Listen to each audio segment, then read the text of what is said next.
Alright, boys and girls, let's talk a little bit about Lexus, the rx300, first generation. Why? What inspired me to buy my first rx300 and why I would buy a second one? And why I'm getting rid of the first one and probably looking for a third one. Alright, so here we go. This is my 1999 Lexus rx300 right here. And it's the black and gray. So what all did I do to it? Why did I get it? Okay, and if I already had one first generation Lexus RX300, why did I buy this one? Well, the first one that I got was a front wheel drive only, and as you can see, this thing's filthy again. My apologies, normally it stays really clean. As you can tell, I had to do off-road and went out in the mud last night, but that's kind of on my job. I have to go off-road. So there you have it. We'll look at this is the 1999 RX300. It has a 3-liter 6-cylinder, and this is all-time all-wheel drive. It's a little bit different than 4-wheel drive, but it has all the limited slip, which I really like. And what I've done to this one, we'll talk about a little bit. But there you go. I got the little step on the back that helps you get up onto the roof rack. It has the roof rack, it's just not on there right now. And I'll just show you the inside. This is the 2000. I like to get these mats that cover the whole inside that protect the undermat.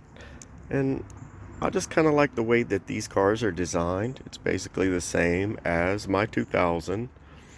And speaking of the 2000, we'll do a walk around this one, walk around that one.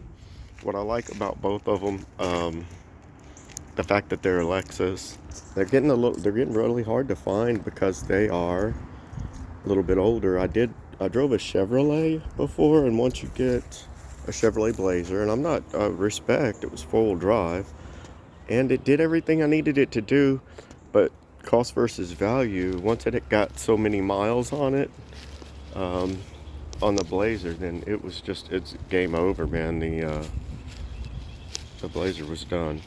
So when I bought this car, the first thing that I did is put tires and wheels on it. It had a big hole in the rear bumper cover somewhere right about there, and there was a big crease all the way down the back hatch. So this hatch is off of a 2000 model Lexus RX300, and it had the wing on it. I took the wing off. I wasn't particularly too fond of the wing. So yeah, there you have it. There's the 99. We'll start it up. We'll see what it sounds like here in a moment. And this is the 2000 model. This is the first one that I got, and it had belonged to a friend of a friend. You know what I mean?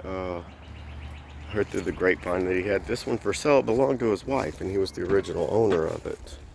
So this is my 2000 model RX300 again with the wraparound mats. These are a little bit better. They Velcro to the ones in the back, and they cover more. It's just a better quality. I don't know what the difference was. I don't know. You know how it is when you order stuff online. Again, I like the way the inside is set up in here. For me, I'm not a very big dude as far as height, and it seems to fit me very well. And I've had a couple of tall people in here that actually wouldn't fit in my Blazer very well. Put the 20 by 10s on here, and it does have two 55/45 ZR20s with a 10 millimeter spacer on the back and a 10 millimeter extended lug nut, 10 millimeter extended studs. So there it is. There's the the 2000 model. Again, it was a front wheel drive, and I needed the all-wheel drive, so I went ahead and got the all-wheel drive. And shortly afterwards, biggity bamboozled. Yeah, look at that, baby. And it doesn't, just at a glance, it didn't look too bad until I started getting up underneath. So yeah, this sucker was hit. It was scallywagged. And we'll see what becomes of that, but it doesn't look like this one. It looks like this one's done, son. So there's your answer on why I might be looking for a third one. The all-wheel drive, I like it. I like it. I like it. Again, I've got the mats. This is filthy. Again, that's why I've got the covers over the seats.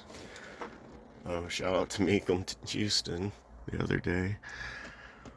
Yeah, okay, the one upgrade I did do on this dude, it always starts right up, cold AC, is that I did upgrade the entertainment center. I did a little video on the 2000 model, and that was one of the things that it was a little bit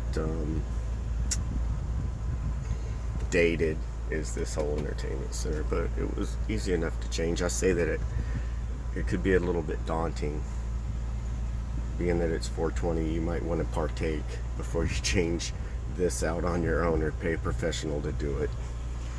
So let's pop the hood. All-wheel drive. I bought this car from a dealer in Houston, Texas that was honest with me.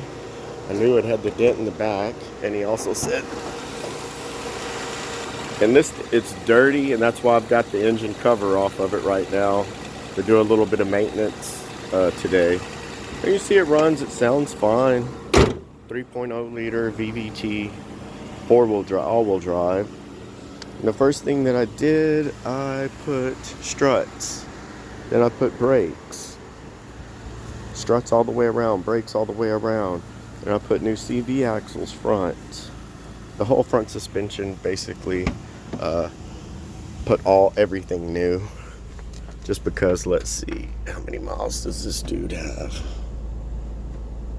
This one has 163. So yeah, not bad, man. Starts right up, runs great. Also, in both of them, I'll go ahead and put, this one I went ahead and put a new battery. And the other one I went ahead and put a new battery, alternator. This one will get the same treatment, you know. But as far as the style, you can't really beat it for the price. Now, speaking of the price, we'll go ahead and kill this before it hooks to my Bluetooth. Speaking of the price of these things are going up. So, and another reason why would you buy a 99? Why would you buy a 2000 and then buy a 99? Well, the thing is it's 2023, and this one here will be a classic in 2025, right? And this one will be a classic in 2024. So that was my reasoning for going ahead and picking up an almost classic Lexus. Was two, now one. And doing the little work and the maintenance and whatever on them, and bringing them up to par, buffing out the paint, fixing any little dings and dents and stuff like that. And then, you know, ultimately having something that might go up a little bit in value. Now the gold one, yeah, I mean, I barely even drove it. And wouldn't you know it, 2 or 3 days before planned vacation trip, in the car, bliddity blang blam bloom. Yeah, a Mercedes Benz hit it out of nowhere, sitting right there where it's at, knocked it into the neighbor's yard. So anyway, ladies and gentlemen, boys and girls, all of you, that's why I would buy a second one. And again, why I would be looking for a third one. I'd like to have another weekend car that I don't drive every day, that I can maybe put some rims on and stuff like that, a stereo system. And, you know, not have to drive every day. And then I would like to have something like this that is my everyday drive, my get around. You hear me, I'm saying? Anyway, all of you have a badass evening and an even better tomorrow. I'm Zombie, and I'm out of here. Peace.